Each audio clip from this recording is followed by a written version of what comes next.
Is that beatboxing or what are you doing? It's just, you have to. Scat. It is, if the foot tap was verbalized. That's what that Scat. is. You're going Good morning, everyone. Welcome to the morning stretch, where we get to take a little bit of the morning show and stretch it into a little conversation after. I'm Tricia Sloma, along with Chief Meteorologist Matt Engelbrecht. Hi. And producer du jour, every day, actually, Kyrstyn Glover. Good to see you guys. Hello, hello. Good to see you, too. Du jour. We're already having our eyes set on Memorial Day weekend. I think we're all excited that the weather is going to be maybe just a little sunnier and warmer than this week. When you're in the 50s, cloudy and rainy, I mean, any kind of sun or warmth is going to be a big change. We're still going to be below average Friday and Saturday, but I think we'll get back into Memorial Day weekend type weather, at least by Sunday and maybe even into Monday a little bit. So, yeah, a lot to watch, a lot to follow in the First Alert Weather Center. Wow. And Memorial Day itself, I mean, you think about that day. We have parades and we have cookouts and we're all having so much fun. And I think a lot of people forget the real meaning of Memorial Day. Absolutely. And it has a solemn meaning. Obviously, freedom isn't free. And that day is set aside to honor our military, our war dead, and to take a moment to appreciate the sacrifices of not just those who have died from serving in the military, but also their families. That's right. The true sacrifice that Americans share. And what I think is really cool is the story. And Kyrstyn, I know you wanted to put this story in because our Daniel Huckstetler, who is our morning photographer, worked hard on this story.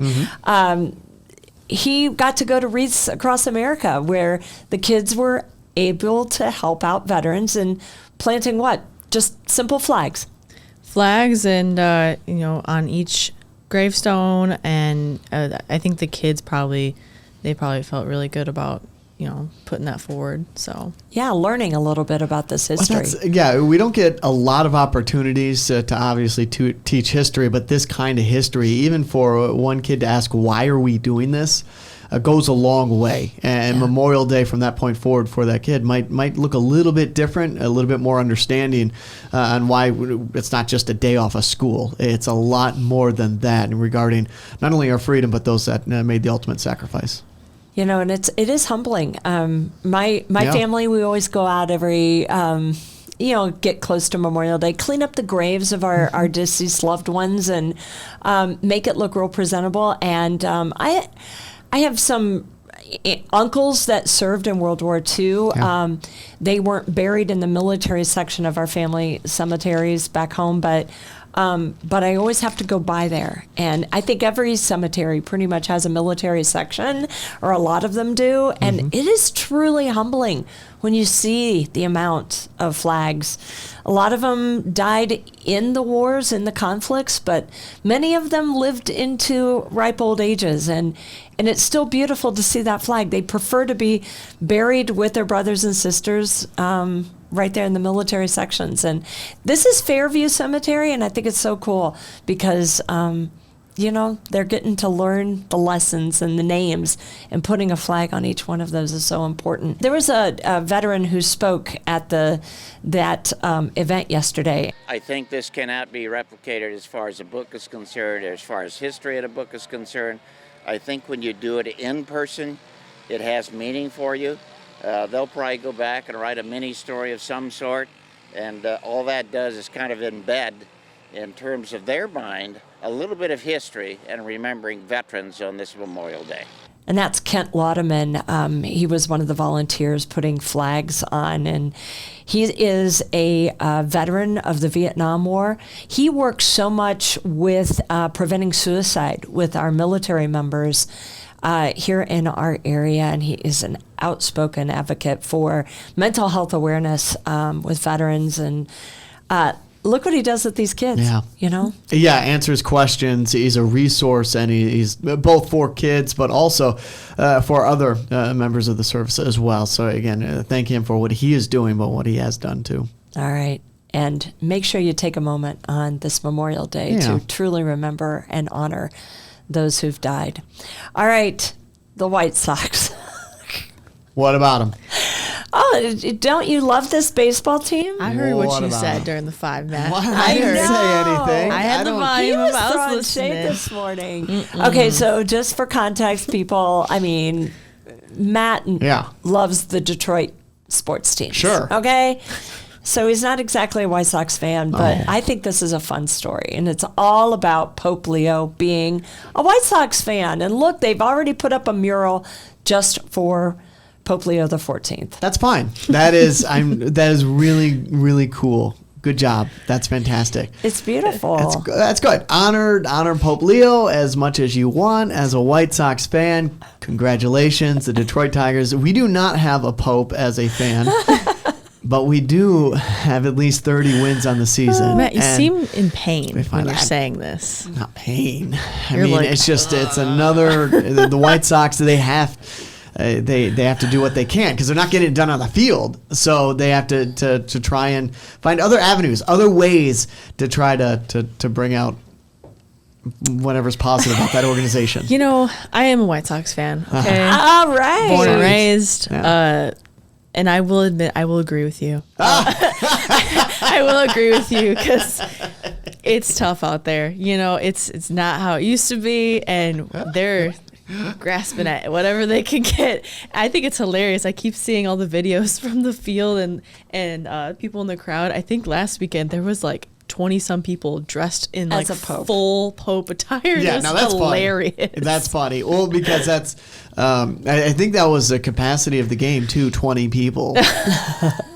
Come on. I mean, look at the stands. Hey, you got your pick of the No. litter, you know? Pick Well, out any spot you want. You guys know I went to college at Valpo. Yeah. And it is just the Rather close. Southsiders are all throughout there. So all 4 years, it was a constant battle. I bet. And it was during their winning season, during the season that they won the World And that Series. was when? 2002? 05? 2005? 05. Yeah. 05. You 20 so quickly forget. Why But not? it was I don't remember that. game 1 of that World Series 2005 Yep. where he sat with his family and friends, I believe. And that is the little picture. You see that little cutout in that mural. So they include that. So funny. The day that he was in the stands. They're like, look, So look, he was here. Oh, gosh. And I what they mean, probably are scurrying and trying really hard to find are any other evidence of pictures of him in that stadium Oh, it's the at merchandise. any time of his life. You know, So- in classic White Sox fandom fashion, Here we go. we're going to get to the middle of the season or the end of the season, and the fans are going to say, "Wait, maybe it's bad luck that the Pope likes us. We should get rid Suddenly of it." distance Suddenly, themselves. that's the reason why we're losing. there's going to be a comeback. That's Just why. you wait. There's going to be a comeback. First game of the season was pretty nice. I'm just saying. Well, they won like 4 out of the 5 after he became Pope and after we found out he was a White Sox fan. But since then, they've returned to their ways. I see. Maybe if the fans showed up, you know, maybe To if what? the fans were because they need this. They need the help. They need the need the energy help. in the stadium. Yeah, I'd They love need to the- pay they need the hot $25 dogs to and go the- see a losing baseball team. Well, it's a cheap date. It's a cheap date. Let me sit in the outfield, get a nice sunburn for $15, That's right. There and you then pay go. $30 for a beer. right. There you go. And go get your picture taken in front of the mural. Well said. Well said. Hey, we can't let the morning stretch end without saying a little love, giving a little love to those rescue dogs out there because today is National Rescue Dog Day. Yeah. And we're thinking about all of those pets that are. No, well, guys. I mean, there are so many that are in shelters right now. So if you are thinking about adding to your family with a little furry friend, consider a rescue dog because they need you right now. Oh, I love rescues, just in general. Dogs in general, but when it comes to rescues, it's one of those that you spend the rest of the time with the dog. When Yeah. people ask you, hey, what kind of dog is that? It's a rescue. And you don't exactly know what you're Yeah, you getting, don't which know what is you get. the best thing in the world. Ours is a rescue, and you know he's the best dog in the world. And you just get a combination of all kinds of things, and it's wonderful. And can you tell how old was your dog when you rescued Flurry? He would have been 7 months. Oh, so he was a puppy He was a still. puppy. He had a Aw. sister. They were named Allie and Gator. But for you said we got to alligator. change this. Yeah. So we brought him home on on our coming home day, or January 2nd. Yeah, it was January 2nd. We called him Flurry. And was it snowing? It was not. So the theory behind this one, because our family loves names and stuff like that. We're in North Carolina, so it's warm. Of course. So we figured that he would be the only Flurry people in North Carolina would see. Oh, very unique. Around. I mean, it does snow a little bit, but yeah, you'd always have a Flurry when we woke up in the morning. Oh, I love that. Now, Kyrstyn, your Yes. little Sadie.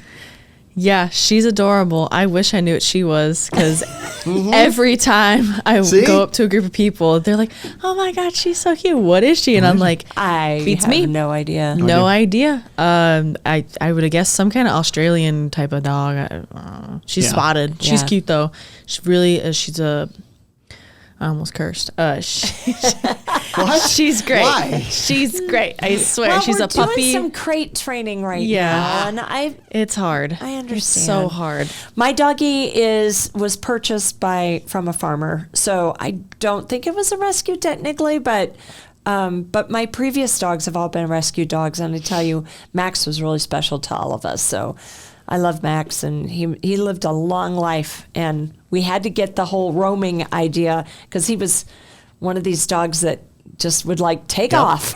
Yep. So once we got him, we had to really work hard at training him to stay home. I'll be back, Mom.